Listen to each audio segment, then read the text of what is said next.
We've had something like 10 million downloads. I think because it's simple, right? We didn't call it surgery 501 or 601. We called it surgery 101. We're not teaching you how to do operations.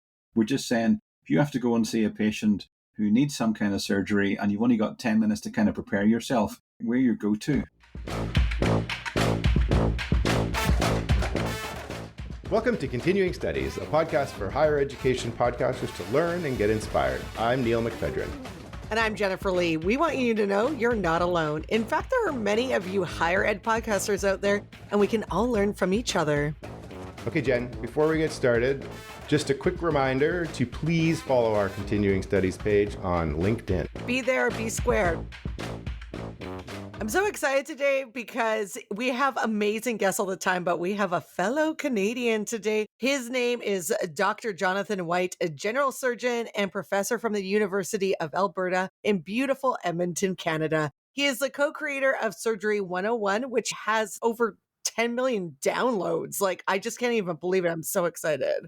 He is the University of Alberta's first Tom Williams Endowed Chair in Surgical Education and the first surgeon ever selected as a 3M National Teaching Fellow, and also received the University of Alberta's Rutherford Award for Excellence in Teaching. So he's very, very accomplished, and he would be the guy that I'd want in my surgery room if I ever had to have surgery. So Surgery 101, the podcast we're going to feature today, is a series of podcasts designed to help students learn about the basics of surgery.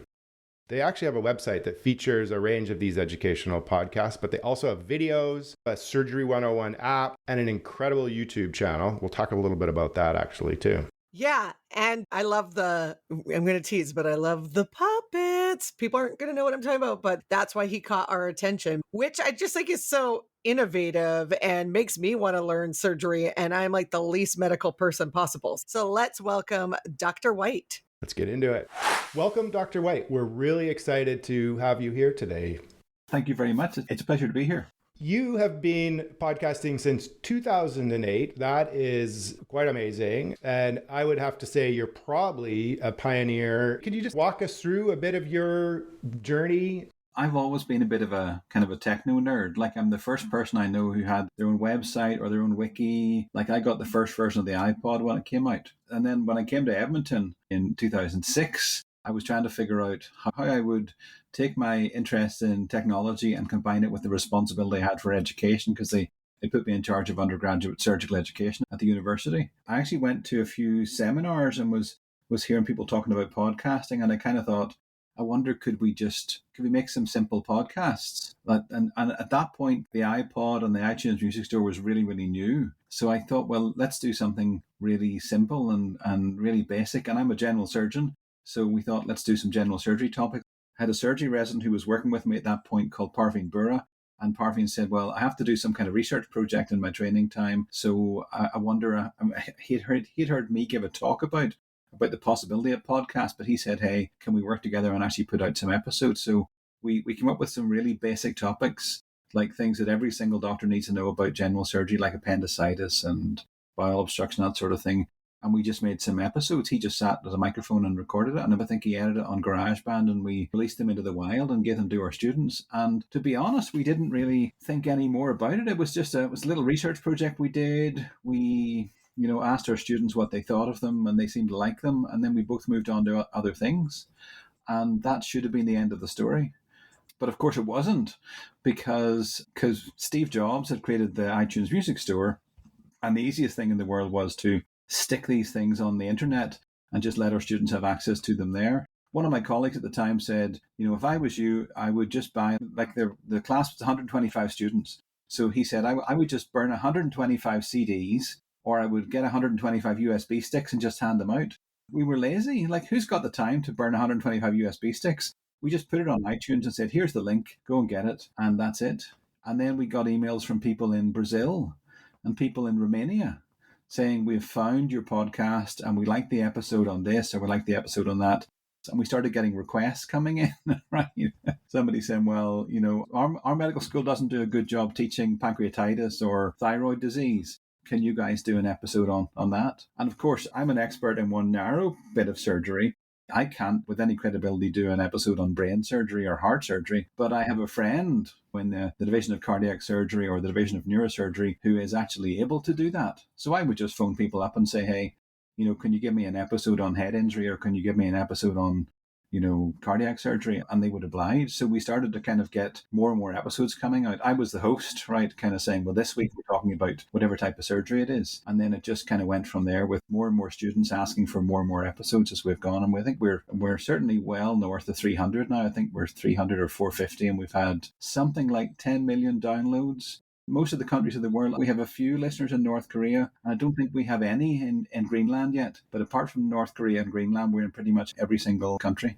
That is amazing. And thank you so much for sort of taking us through that journey. And I got to tell you, 10 million downloads is an incredible feat. So why do you think this podcast is such a hit? I think there's probably a couple of things. I think the first thing is because it's simple, right? We didn't call it Surgery 501 or 601. We called it Surgery 101. So it's super basic. We're not teaching you how to do operations.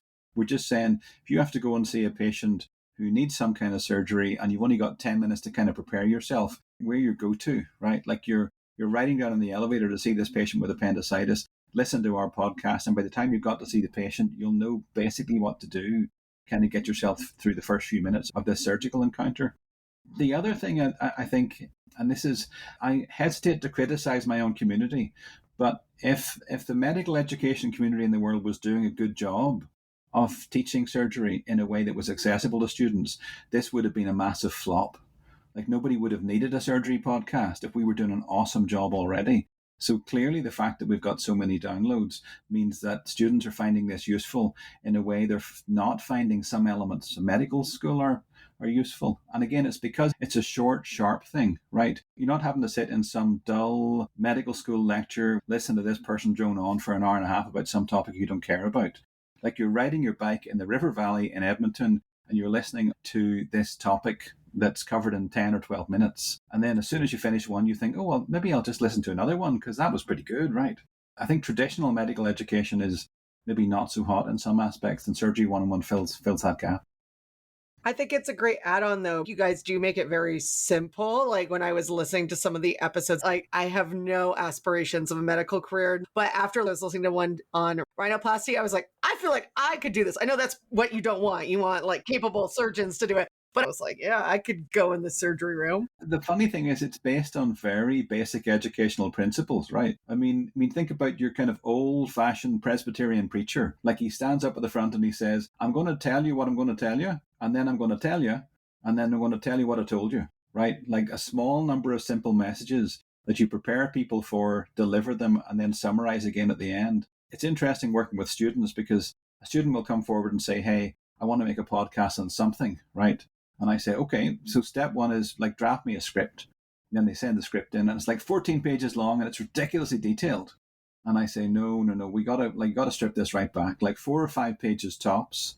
If you want to break it into like several episodes, that's okay. But you've got to have specific learning objectives. And they do not get past this point unless the learning objective says, after listening to this podcast, you will be able to. And then it's verb. It's all sort of basic educational principles. The worst thing in the world is you listen to some podcast, which is like 45 minutes or an hour long, with some guy rambling on about something that he cares about, but nobody else cares about. Like, probably his mom is going to listen to that podcast, but nobody else is going to listen to it because it's not really going to deliver the goods, right?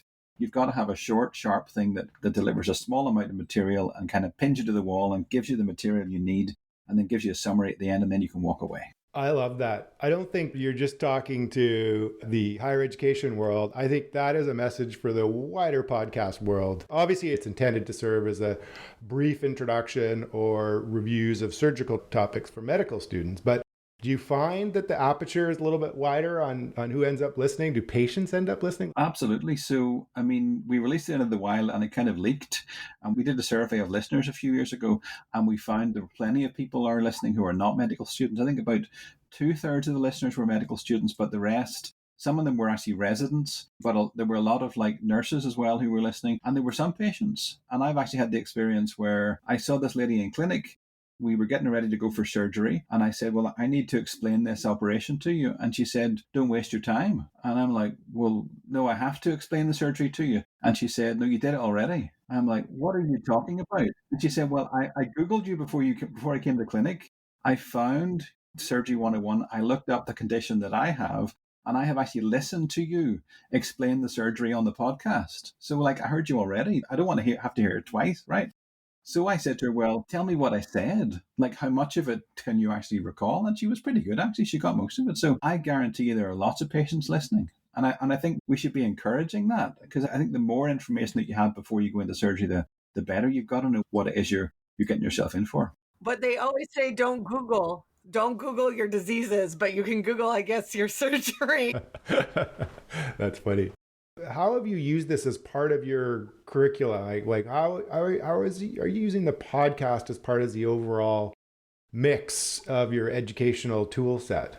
We went through a few different phases. Like at the beginning, it was just starting with general surgery because that's who I am, right? And then we were getting requests, and we were basically doing episodes as we went along. Or sometimes you'd get the neurosurgeon would come back and he would say, well, so you asked me to do that episode on head injuries, but I'd like to do another episode on such a thing. And it turns out a lot of our best teachers have what I would call an embedded teaching script in their head ready to go.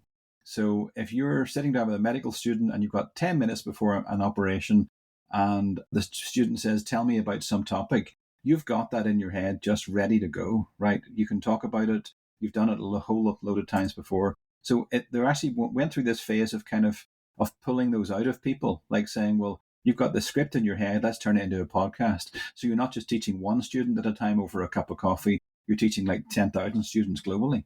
So we started getting all these teaching scripts elaborated into podcasts. And then we were doing a curriculum redesign. This is about 5 or 6 years ago. In common with many medical schools in Canada, there's a kind of a curriculum crunch. You know, people are saying, well, do you really need to have 6 weeks of surgery? Maybe you can get away with 4 weeks. We want to shrink it down a bit. So our medical school did that as well. And we lost 2 weeks in the curriculum.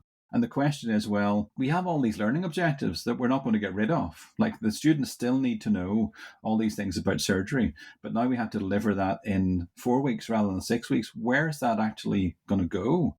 So we sat down with the curriculum and we said, let's make a podcast for each and every learning objective in the medical school curriculum to do with surgery.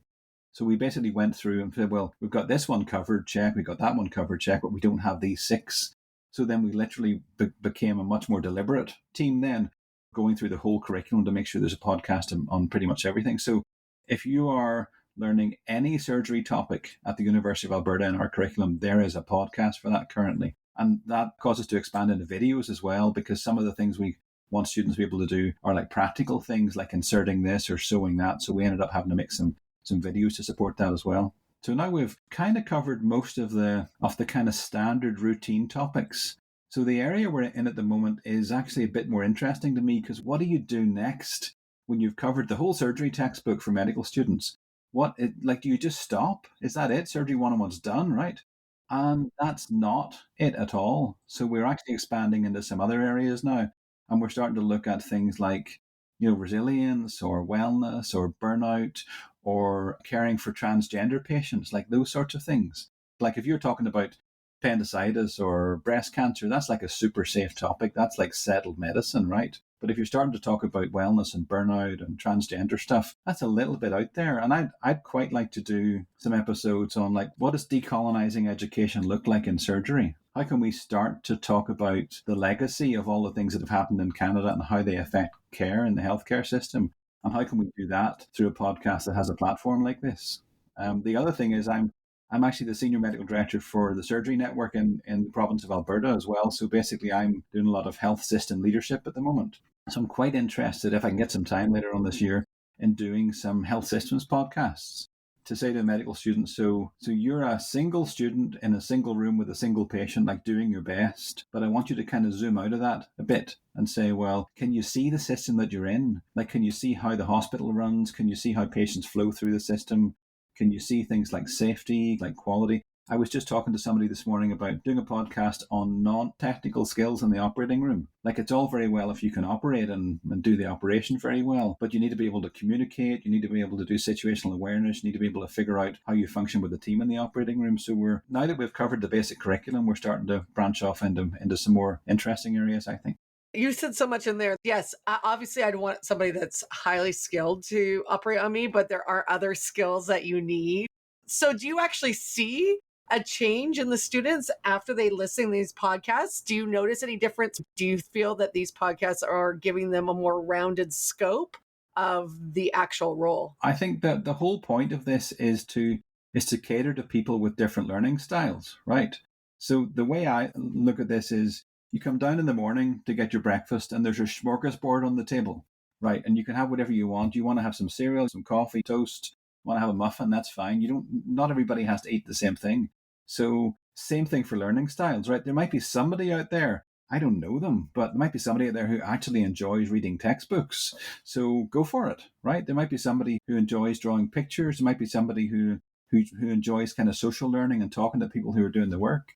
This just gives students another option to kind of have some way to listen to the content and see if that's helpful for them. And I think, I've had a few conversations with people about kind of studying, the podcast to say, well, maybe you could have one group of students that has listened to the podcast and one group of students that hasn't listened to a podcast, and then put them on a standardized test or something. That would be wonderful if we were working with like laboratory animals, but it's not really realistic with people in the real world. And I've said before, I'll do that study the day after you do the study where you give group A the textbook and you don't give group B the textbook.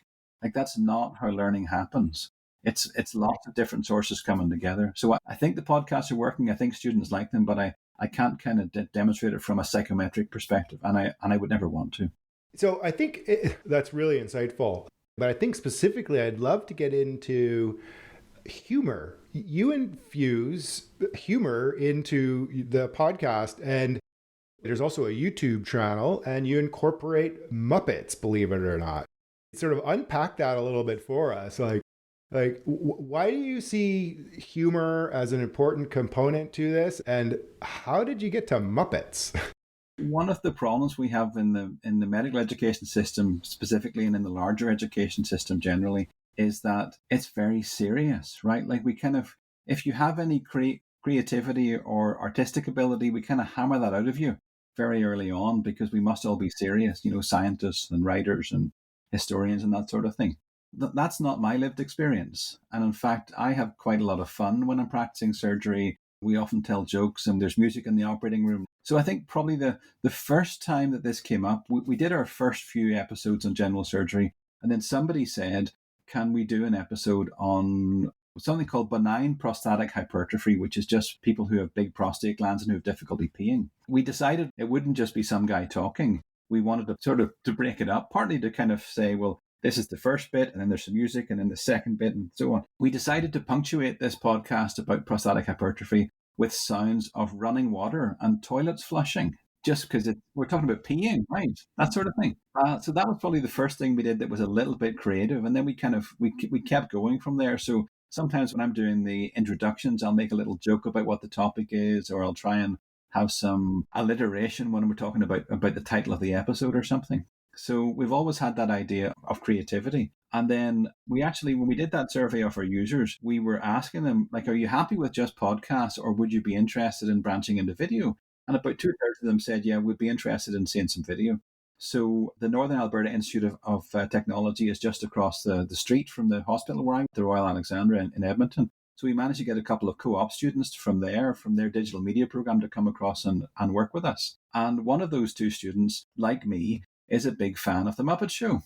We said, well, if we're going to make some videos, what should we make? And we said, let's do some Star Trek ones, let's do a zombie one, and let's do some Muppet ones. So we actually bought proper, professional puppets. And then we made some scripts. And the senior surgeon was Dr. Scalpel, and then the resident is Thumbs. And Scalpel's very serious, and Thumbs is very naive. And basically, we did this series about surgery. And we took the kind of content that you might need to know. We basically put it in Muppet voices, and we're there, like under the camera, doing the puppet thing and doing the mouse and everything. We actually got a local puppeteer who saw this work and said, "Hey, I want to come and help you." So she came and actually did a class for our students on how to do proper puppetry. And the same thing, we did another series on Lego surgery. And we actually got a local stop motion company that just phoned me up out of the blue and said, "Hey, can we come and work with you a bit? We want to show your students how to do this and actually train them how to do it." So we got a lot of support from the local community. We ended up doing 2 seasons of Muppet surgery. The second season actually introduces a new character called Alex, who's our medical student. And Alex is basically learning all the different things about surgery and scissors and bleeding and suturing and all that kind of stuff. So it's actually quite serious content covered in a kind of light-hearted way. So the way I think about it is you come for the Muppets, but you stay for the surgery. You will actually go away from this learning something about surgery. And I think that probably our most popular video in the Muppet series is a video where we talk about how you tell the difference between like a thick suture and a thin suture. So some of this is actually quite technical. And I've had people say, "Well, these videos must be for children, right?" No, they're not for children at all. It's serious adult learning, but it comes at you in a way that's really easy to engage with. And you've had no lawsuits or written letters from Jim Henson Company? No. Although it's funny because we took the position that we did not want to profit from this. So basically, we don't run any ads on our YouTube channel. So we're not making any income from them because we're taking Lego figures, right? We're taking Muppets and stuff. They are our characters and our script and our material, but they're free on YouTube, so anybody can watch them anytime they like. So we try to stay away from that whole copyrighted thing. And again, I think like our attitude throughout all of this has been ask for forgiveness, not for permission. So we basically said we're going to go ahead in the most open way possible. All of our stuff is published under a Creative Commons license. We get emails from medical schools sometimes saying, "Hey, is it okay if I use Surgery 101 in our curriculum?" And the answer is yes. But because it's Creative Commons, you don't really need even to ask. Like, just go ahead and use it because it's out there and it's free to use. I was a little bit disappointed in my own university because originally when this started to take off, we actually said, "So, would you like us to put a university brand on this? Would you like it to say it's an official university product?" This is back when it was just podcast. It wasn't videos or anything. They ended up getting some legal opinions, and the legal opinions basically said there's some liability here, so we don't really want anything to do with this. So don't say it's an official U of A product. And so we always say at the start of the podcast, brought to you with the help of the University of Alberta, but there's no U of A logo on it because they were afraid of liability issues. I think kind of 10 million downloads later, maybe they would have had a different opinion. Yeah, I bet you they're regretting that now. I think that one of the things that I've found is it's kind of still the Wild West. And I think universities and institutions are trying to figure out like how to get their arms around it. And when you start talking about putting a university brand on something, there's real consternation. I think there's some universities that are out front of it, Oxford being one, University of Chicago being another one, where they've definitely created parameters of how to apply their brand and whatnot. And I think as a result, it's helped them catapult forward, both for those podcasts, but also sort of a network effect. I've been down to the States a few times giving workshops on how to make a podcast. Like, we're basically giving secret sauce away and say, "This is how we did it. You should do the same." And I had people come up to me and say, "Why didn't you charge for this? Like, why didn't you charge like $1 per download? And then you'd have like $10 million. And the first question is, I'm like a white male middle-aged surgeon practicing in Canada. I'm like about the most privileged person you will ever meet. So I don't need the money, thank you. I have enough money. And the second thing is, if we didn't give it away for free, it wouldn't have gone so far, right? Like that, like having to sign up for something and click on something and make somebody pay for it makes them hesitate. So I think we're taking the privilege that we have in Canada and we're giving this knowledge away to people across the world, and that should be free. You're speaking with an Irish accent, but you're saying very Canadian thing. And I think that you're bang on. If you would have tried to charge for this, it wouldn't have evolved and disseminated around the world like it is. And I think that your position, which you've held to, is admirable. Any sort of additional tips or insights that you could share for other higher education podcasters? I've spoken to a bunch of people who've said, "Hey, I think I want to make a podcast on such a thing. What's your advice?" Right? And I basically say, "Well, if I was you, I would do this, this, this, this." But the hardest part is actually just sitting down in front of your laptop or in front of your microphone and just pressing record and getting on with it. Like if you think you've got something to say, press record, like release it out in the world and see what happens. We didn't have some big plan. We didn't have some big giant, business plan or dissemination plan. We just said, we think we have something to say. We want to get it out in the world. Hit record, minimal editing, send the thing out into the world. And the number of people who've got some interest in doing this but never actually reached that big red record button is kind of depressing to me. So I think there should be a gynecology 101 podcast and a psychiatry 101 podcast and a dermatology 101 podcast, because people have all this knowledge ready to go, but for some reason they're just not able to get it out in the world. And that applies all across higher education. And I think, students are kind of crying out for this. So I think if somebody's out there listening thinking, I wonder, could I do something similar to this? The answer is yes. And I'm happy for people to get in touch, jswhite1@ualberta.ca, give them some advice or something. But the best advice I can give them is just hit the damn record button and say something and put it out in the world and see what happens. That's great advice. And we'll put your contact information in our show notes for sure. This has been incredible. I think we've learned so much. It's been super incredible. So thank you so much. I'm going to take your advice and stop the damn record button. You need to know when to start and when to finish. And so I don't want to take away from all the brilliance you have just talked about. So I think it's time to get out. All right. Sounds good. Okay, Jen, I really enjoyed our conversation with Dr. White. So many takeaways for us, but first one, I'm just going to address the elephant in the room. 10 million downloads. That is incredible. That is a massive show. I'll tell you, there is thousands of podcasts out there that wish they had 10 million downloads. And it just really, to me, hammers home the power and the reach of podcasting. This is a super niche subject, and it just shows you how through podcasting, we can reach so far outside of the classroom and have a massive impact. And just for context, we looked it up. There's 6.4 million docs in the world. Obviously, a small portion of those are surgeons. So just to put it into context of that big, hairy number. I wish we had 10 million downloads. So, Can only dream, Jen. But yeah, he's like a celeb, and I don't think he knows it because he should be getting flown around and doing the Today Show at this point. But anyways, Another thing that I like is the fact that it's not just for students, and I don't think he ever thought about this. I really love the story about him sitting down with a patient, and the patient was like, oh, I've got this. I already listened to your podcast on my surgery we're going to do. So I love the fact that you're kind of putting patients at ease, but then I do think it leads us down a slippery slope because, like I said in the interview, I think I could be a plastic surgeon now. Yeah, I don't want you operating on me. I would say, though, Jen, that although he recognizes and he has that great story about his patient, they're still true to their target. And it shows you the content is super approachable, that it works for surgery students that have years and years of education already under their belts. But it also works for you, Jen, who thinks now that you can be a plastic surgeon. I love it. I want to do a rhinoplasty right now. Oh, it's so funny. It reminded me of our conversation we had in the summer with Dr. Van Slyke from Louisiana Tech.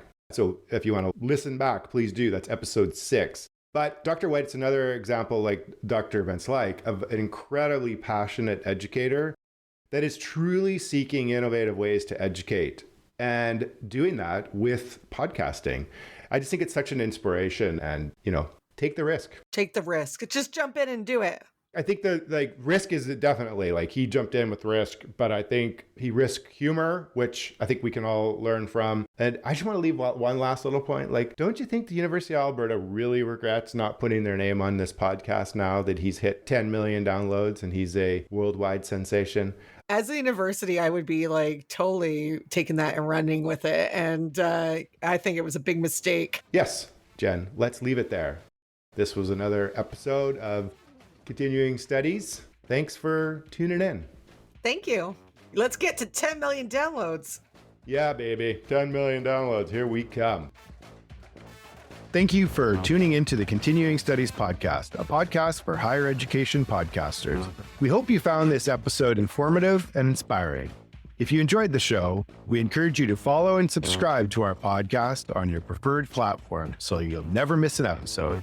And if you've found this episode particularly valuable, please consider sharing it with your friends and colleagues who also might be interested in higher education podcasts. We also invite you to join the University Podcasters Network group on LinkedIn. Just search for University Podcasters Network, where you can connect with other podcasters in higher education and learn from others in the field. Thank you for being part of our community. We look forward to continuing to bring you valuable insights and conversations around higher education podcasts. See you in the next episode.